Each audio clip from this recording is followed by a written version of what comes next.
10 minutes after 7 o'clock on this Wednesday, and it's Tobago Talks. When Tobago Talk, we listen, we welcome John Arnold. He joins us on the line and in his capacity this morning as the CEO of the Tobago Festivals Commission. John, always a pleasure to see you. Good morning. Yeah, man. Morning, Jason, and morning to your viewers. Yeah, man. It's always a joy. Definitely. Before we get into all the amazing details concerning Sunday and what's going to transpire with this Tobago Blue Food Festival, can you tell me in terms of the cleanup and the works being done? I know Tima was on with me earlier this week. Is it in a place right now where all the roads, at least in any issues getting to the venue, any particular fallout from some of the damage we would have seen with all the rain and all the landslides and damage and the footage we have seen coming out of Tobago? Just walk me through that before we get into the festival. Well, I think from all the reports, Tima seems to be pretty much on top of things, and even my own traverse across the island, I've seen my places have been cleaned up. I was going like a tour even just after Sunday, and the guys were on the road cleaning the road, even with some bamboo that had fallen and so on. So I think overall, based on the efficiency and the efficacy of Tima, Alan Stewart and them, they run a pretty tight ship. And I think the THA and the Tima people, they've been doing some real good works. Our main concern was obviously that problem at Castara, but we've been assured that all will be well. And we're praying. I mean, rain is always a threat to any event, but we're hoping that all things ceteris paribus, we should be pretty all right for Sunday. And we're praying that God, has a little kind of smile on us and keep the weather a bit away from coming on Sunday. So I think overall, so far it sounds good. Excellent, because I know this is it's an outdoor affair. It's that open air, outdoor feel. For those who have never experienced the Blue Food Festival, what's in store? What's the takeaway? What can they expect when they come on down, especially for the Trinidadians coming across for the first time? Yeah, well, I mean, to be quite honest, the Trinidadian market is really one of the key markets for the Tobago Blue Food Festival. Remember, this started 24 years ago in a small village of Lansome, and it got so big that it had to expand into the villages of Bloody Bay and Palatavere. And so for the northern villages that I just spoke about, it is really a hallmark event for them and for Tobago.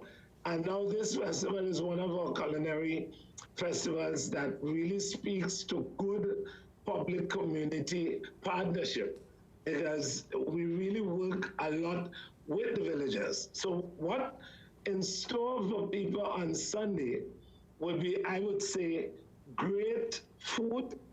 We have over 30 vendors, and these vendors are going to be offering all kinds of culinary delights, along with not just the dasheen or taro as we call it, but other provision, and of course the bushmeat that goes with it.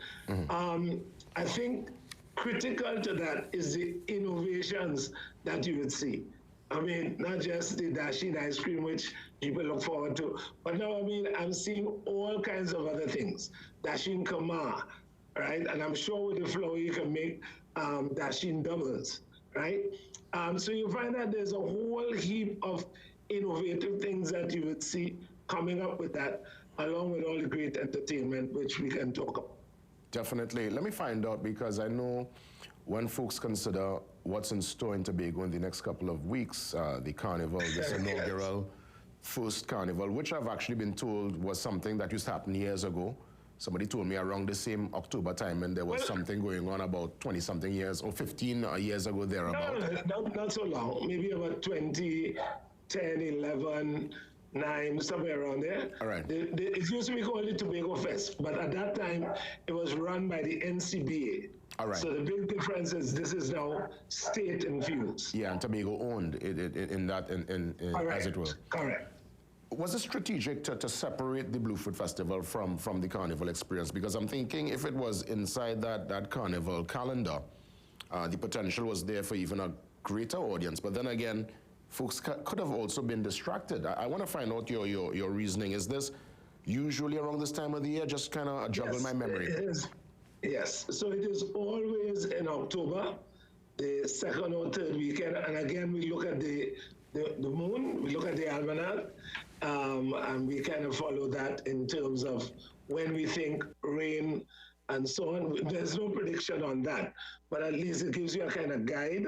So it's usually the second or the third weekend. So that's standard throughout the years. Yeah. So it had nothing to do with the carnival per se. So this is a separate entity, as it were, from the carnival. Yes. Yeah. Yes. Yeah. It's there whether carnival or not. That's right. It has always been there for the last 24 years. Yeah. Well, I remember we spoke about it, if I'm not mistaken, a couple, well, in my previous capacity on another station. I remember you'll always come to promote it. But I really couldn't remember the timing, and I was wondering to myself, I wonder if... It was always in October. That's right. That's right. Thank you there for the... But if you want to push the argument, I mean, Jason, we can also say, well, what about coming for 2 weeks and staying in Tobago? That would be really great tourism income there. Wow, so you basically come for the Blue Food. You start with the Blue Food and end off with the carnival. Yeah. All right, yeah. Sounds good. Sounds doable. Tell me, what's in store via the entertainment? Because I know you always bring a very impressive package. Who's on stage come Sunday? It's going to be awesome this year. I think we have Sherwin Winchester, and he has one of the top carnival songs. We have Second Star. We have Ronnie McIntosh, who I love to see perform all the time, consistent. We have Johnny King, and then we have a whole slew of entertainers from the area, right? Including people like Aaron King and so on, Keishon Jack. We have Cats and Jammers, the steel band, all right? And we have mixed the MCs this year. We have the very well-known Michael Baker with his experience mixed. Michael Baker, oh my goodness, how long I hear about Baker. Baker's still doing he's still doing them fancy shirt, them catsuit? Yeah. Oh my goodness, wow. Yeah, that's the iconic approach. And then we have Marlon Kalinda, who's going to back that up.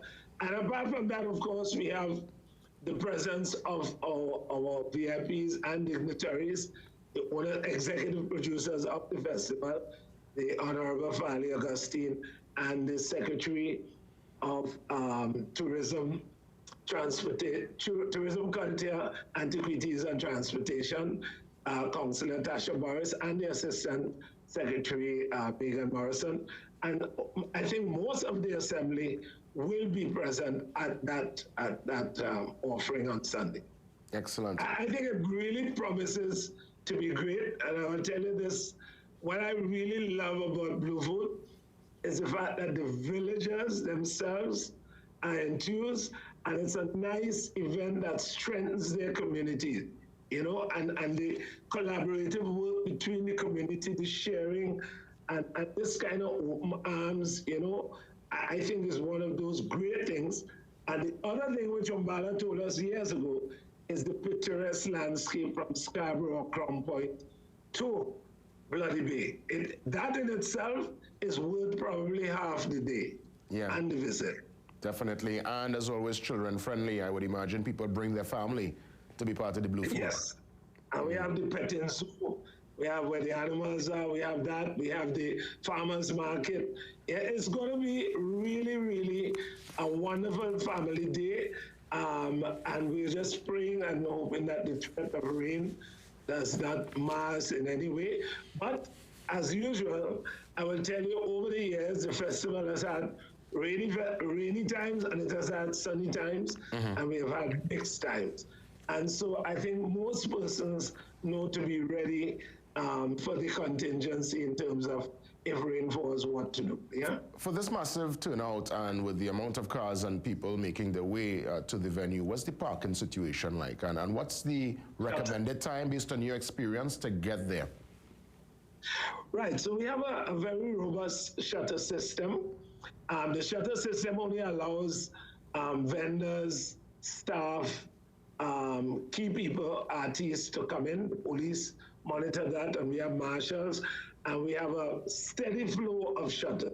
And we are asking persons, I know everybody wants to drive, but we are asking you, please, when you get to the top of Bloody Bay, there will be shutters to take you in and shutters to take you out. So you can time how long you want to be there. We start around 10, 11, all right? The official program in terms will kick off at 12 with entertainment and so on. The food is available from 11. And also at 2 o'clock, we probably do the official part in terms of the speeches and so on. And entertainment all evening and food available. But the shuttle runs non-stop until 6, 7 o'clock in the evening.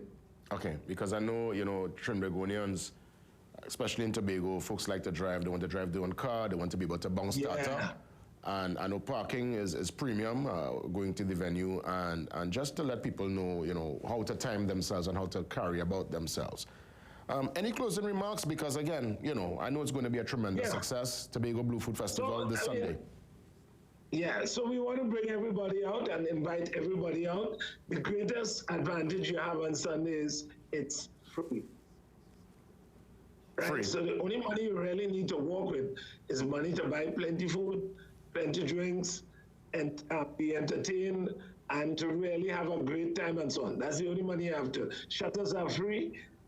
So you're basically out for a nice gastronomic experience with a great culinary festival with the people of Lansumi, Palatavere, and Bloody Bay. And all of us in Tobago welcome everybody to Blue Food Festival 2022. John, how you all are able to keep such a high quality show with all the bells and whistles and still have it free? You all get the monies from where exactly? Is it THA or private sector? Is it a combination of the two? Is it private sector alone? Or where you all get the funds to make this grand show pull off?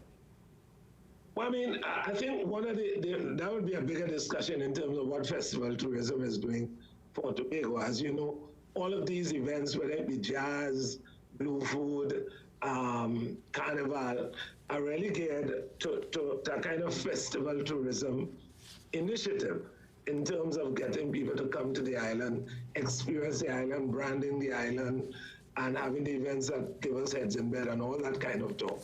And the spin-off, of course, for the economy. But so I don't think it's an empty on that side. But I think in terms of indigenous festivals like this one, it is supporting a festival not only for the people of the area, but also when you look at it, the idea that even from TADCO and all the other agencies that are working to create products for Tobago, I think there are bigger discussions about how the linkages happen with all the cross agencies and what we are doing. On the festival side, our mandate is to promote the festivals, but it's not a standalone. We have to work with TTAL, who's promoting and marketing the island. We have to work with the Tourism Hospitality Institute, who are training those people in hospitality, service management, and so on. And we have to work with people like TADCO who are working on exporting the kind of food products we create in Tobago. So people are making dashing flour and dashing products. Those people are now in conversation with TADCO and so on. So I think it's a kind of holistic kind of combination of how we steer the economy by having all these agencies work together. So all those agencies mentioned just now chip in to make this happen, put in that financial injection. Well, we're not financial. The financial is always the Tobago House of Assembly, which is your main. But we do have sponsors. This year we have sponsors like TSTT, NP, right, that are part of the festival. So we do attract... Private sector gets involved too? Yes, nice. Of course. Nice, well done. Because I know something of this magnitude will cost, and the fact is, for years it's been free, obviously. People just have to work with their cash to support the villagers, get the little dashing ice cream, get all the nice little cuisine, all the local food you'll get like in our harvest, that traditional Tobago harvest that you all enjoy. And I'm happy that it's still something that we could go and it's wholesome and it's family oriented and you could just eat nice and see some of your greater and you're great performers. John, well done again, man. And my landscape. Don't forget my landscape. Of course. Oh, you mean? I mean, that in itself is priceless. Priceless. Yes. That drive. John, always great to see you. All the best to you and your team. Thanks a lot, Jason. Yeah, man, for sure. And welcome in, everybody. Looking forward to seeing you all. Oh, you mean blue food? Proper thing, you know. proper thing. TNT. We head to Bloody Bay Recreational Ground on Sunday for the Tobago Blue Food Festival.